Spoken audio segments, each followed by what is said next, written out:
Jadi Ahmad bin Hambal ini biasa juga disebut dengan Imam Hambali, Ya. dalam beberapa hal juga Hanabilah. Karena kelebihan Ahmad bin Hambal ini disiplinnya itu banyak. Pastinya dia hafal Quran ketika di bawah 10 tahun, di 30 juz. Kemudian juga dia seorang ahli hadis. Dan kitab yang terkenal itu Musnad Ahmad bin Hambal. Ya.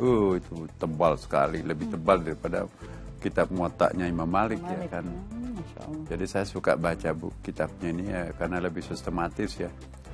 Sistematisasinya ditulis berdasarkan fikihnya itu sendiri ya kan. Mulai dari bab tahara. Tahara itu kan juga diurut mulai mandi junub, ya mandi biasa, mandi kemudian sesudah itu diurut lagi ada wudu, kemudian ada tayamum, ada syartu, kemudian juga masuk ke kitabus shalah. Kitabus shalah itu salat sunat, salat fardu dan salat yang lain. Kemudian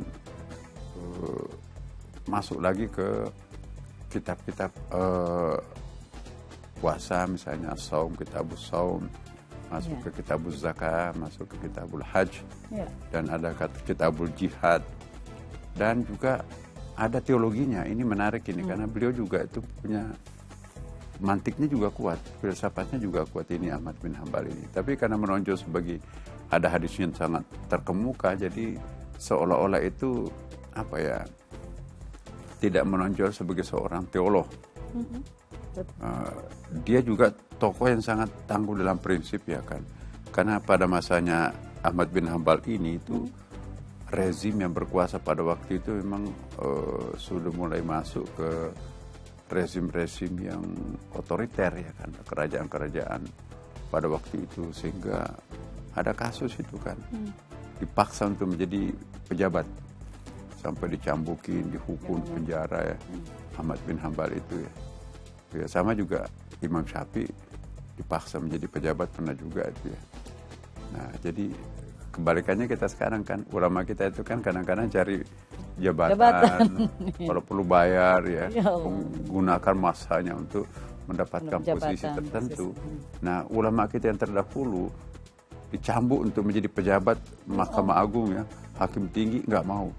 Aku lebih baik di penjara daripada menjadi pejabat. Aku lebih enak menjadi ulama. Nah jadi inilah bedanya kita ya. Di masa sekarang ini jabatan lebih penting daripada keulamaan. Dulu pada masanya itu Abu Hanifah juga pernah itu. Ada case-case tertentu itu lebih mengedepankan dirinya sebagai seorang ulama daripada seorang pejabat. Apalagi Abu Hanifah kan dia arsitektur, dia juga seniman, dia juga tailor. Imam Syafi'i juga kan dia seniman juga tuh Imam Syafi'i. Karya-karya sastranya tinggi banyak sekali. Nah Ahmad bin Hambal ini juga karya teologinya ada. Nah, tapi mengapa sih Prof, sebelum ke sana, mengapa sih Prof ulama-ulama terdahulu itu sangat takut sekali dengan jabatan itu? Apa sih? Kenapa sih? Ya, lebih mensucikan karena begini, bagi mereka itu ilmu-ilmu laduni, ilmu-ilmu secret knowledge itu, divine information itu kan memerlukan pensucian diri. Maka itu Abu Hanifah disebut Abu Hanifah itu karena sangat mensucikan diri dari berbagai dosa kecil, dosa besar ya. Maka itu disebut Abu Hanifah. Imam Syafi'i juga sangat muruah itu menjaga diri ya. Apalagi Imam Malik memang penghuni kota Madinah kan. Ini Ahmad bin Hambal ini juga. Jadi bagaimana seorang bisa menjadi penghafal hadis yang sekian puluh ribu ya, kalau batinnya kotor ya kan. Jadi ulama-ulama kita terdahulu semua faktor yang bisa merusak hati, jiwa, pikiran itu dia protek.